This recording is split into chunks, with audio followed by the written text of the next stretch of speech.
On the evening of 2nd June 2023, a 35-year-old mother stood at her neighbor's front door in Ocala, Florida, after her children reported that an adult woman had thrown a roller skate at them. She wasn't planning a confrontation. She was planning a conversation.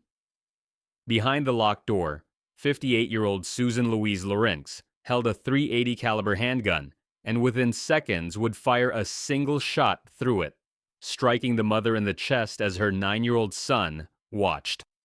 This documentary aims to present an honest and unfiltered account of the case surrounding Susan Louise Lawrence and the killing of Ajike Owens, a case that would reignite a national debate over race, self-defense, and the laws that govern both. Ajike Owens, known to friends and family as AJ, was a 35-year-old single mother living in an apartment complex on Southwest 107th Lane in Ocala, Florida. She had 4 children, sons Isaac, Israel, and Titus, and daughter Africa. At the time of her death, they ranged in age from 3 to 12 years old.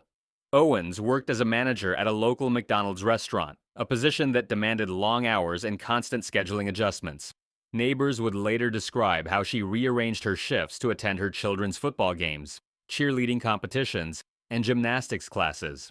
She served as team mom for multiple sports teams and volunteered in her children's classrooms.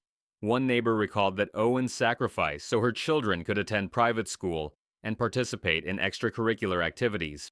She was supermom, her mother Pamela Diaz later told reporters. She was the football mom. She worked hard to provide a better life for them. Owens was a devoted mother who got along well with her neighbors, but there was just one small problem. Susan Louise Lawrence was 58 years old and lived alone in an apartment directly across from the Owens residence. According to her own statements to police, she worked from home and valued peace and quiet. Between the apartment buildings sat a grassy common area where neighborhood children regularly played, a space that Lawrence reportedly claimed as her own.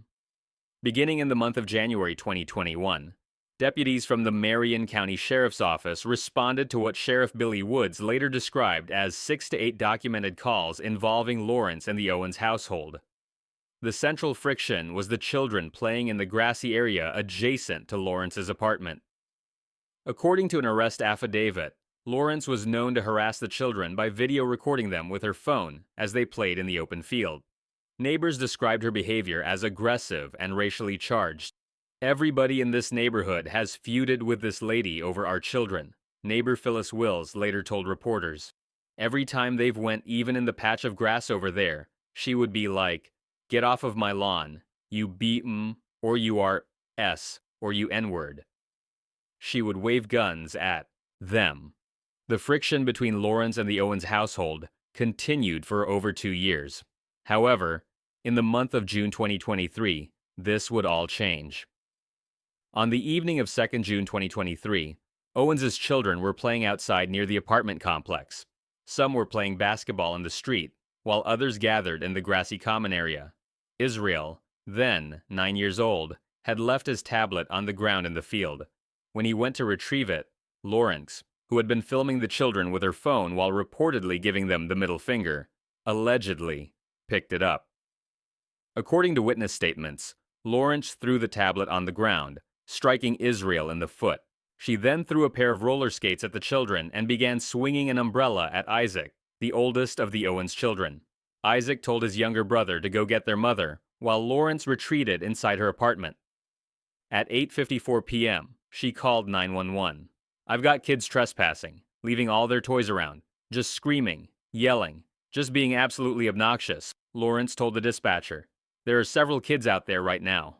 I'm fearing for my life. I'm very scared." The dispatcher advised her to stay inside with her doors locked while police responded. Lawrence confirmed she understood. Deputies from the Marion County Sheriff's Office were dispatched to the residence in response to her report of trespassing. Around that same time, Owens' children arrived home and told their mother what had happened, that the neighbor had taken Israel's tablet, thrown it at him, hurled roller skates in their direction, and swung an umbrella at Isaac. Owens decided to confront Lawrence directly. She walked across the street to Lawrence's apartment with Israel by her side. The 911 call had ended at 8:59 p.m. Law enforcement was en route. Lawrence knew officers were coming. She had been told to stay inside and wait. 2 minutes later, Ajike Owens stood at the front door. At approximately 9:01 p.m., deputies from the Marion County Sheriff's Office were still en route to the residence when a second 911 call reported gunfire. Upon arrival, officers found Ajike Owens lying on the ground outside Lawrence's apartment with a single gunshot wound to her chest. She was transported to a local hospital, where she was pronounced dead shortly after arrival. According to investigators and witness statements, Owens had approached the front door and knocked several times, calling out for Lawrence to come outside. The door was locked. It had no window. Lawrence never opened it. Instead, she retrieved a .380 caliber handgun she had purchased approximately 1 year earlier, following a previous confrontation with Owens, and fired a single shot through the closed door. The bullet struck Owens in the upper right side of her chest at close range. Her 9-year-old son, Israel, was standing beside her when she fell. "Oh my God, this lady just tried to break down my door. I shot through the door," Lawrence told the dispatcher in her second call, placed just minutes after her first. Neighbors rushed outside after hearing the gunshot. One witness later described seeing Israel gasping for air, telling her that his mother had been shot by the lady across the street. Owens was still breathing when emergency responders arrived. Despite life-saving efforts, she could not be revived. Ajike Chantrell Owens, 35 years old, mother of 4, was dead. Lawrence was not immediately arrested. Her invocation of Florida's Stand Your Ground law, a statute that permits the use of deadly force if a person reasonably believes they face imminent death or serious injury, would delay charges for 4 days. In the days following the shooting, Marion County Sheriff Billy Woods stated that his department was evaluating Florida's Stand Your Ground statute before making an arrest. Speaking to reporters on 5 June 2023, he noted that investigators had initially only heard from Lawrence and were still attempting to interview witnesses, including Owens's children. The decision not to immediately take Lawrence into custody sparked public outrage. "This is an unconscionable killing of a mother who simply knocked on a door," civil rights attorney Benjamin Crump stated, publicly calling for Lawrence's arrest.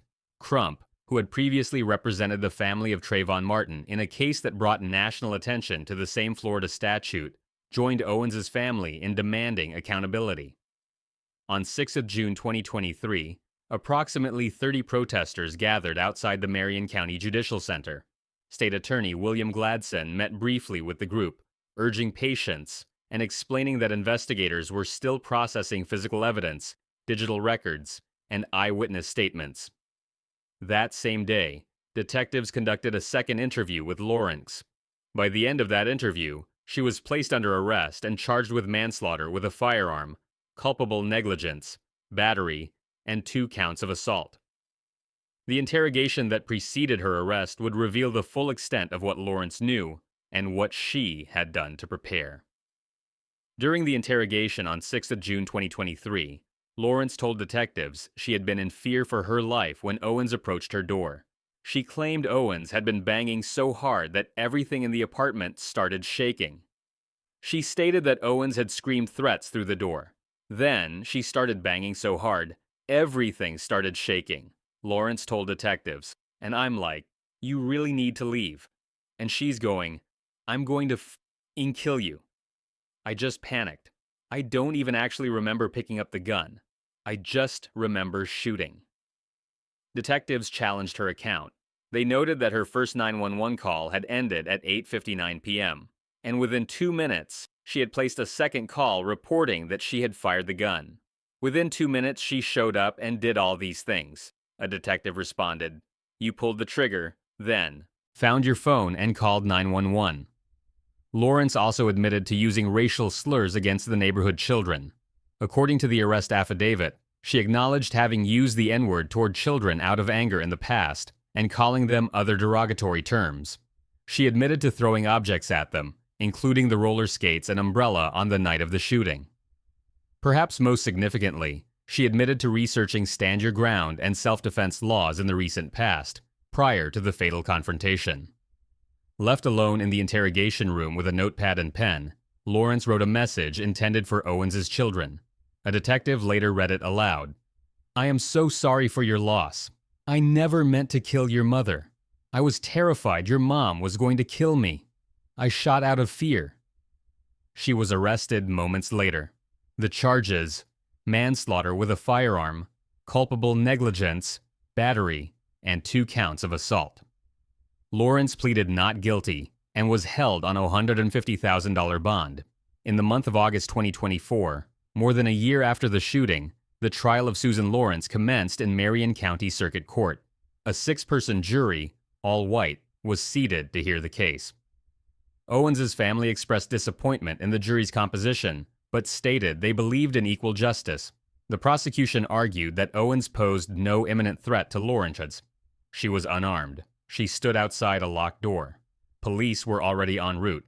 Prosecutor Adam Smith told the court that Lawrence had the presence of mind to call 911, knew law enforcement was coming, and chose to retrieve a gun and fire through a closed door anyway.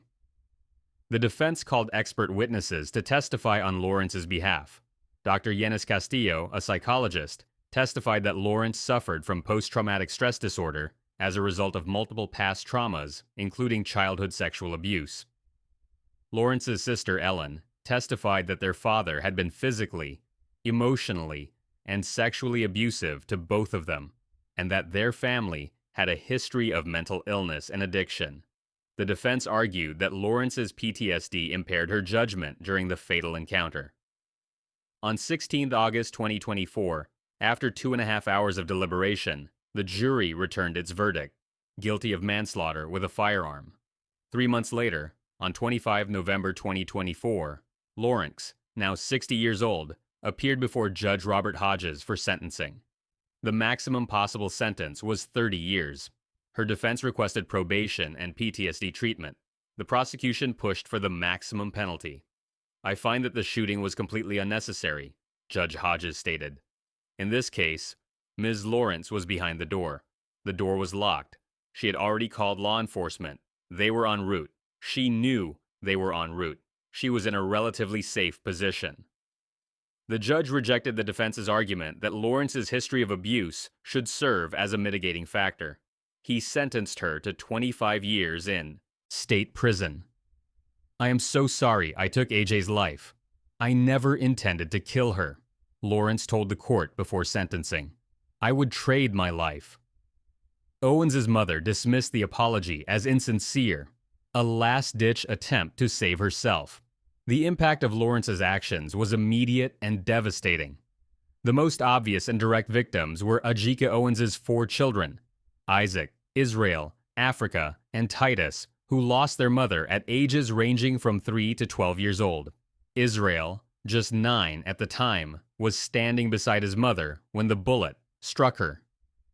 Isaac, the eldest at 12, attempted to perform CPR on his mother as she lay dying outside Lawrence's door. Both older boys now carry profound guilt.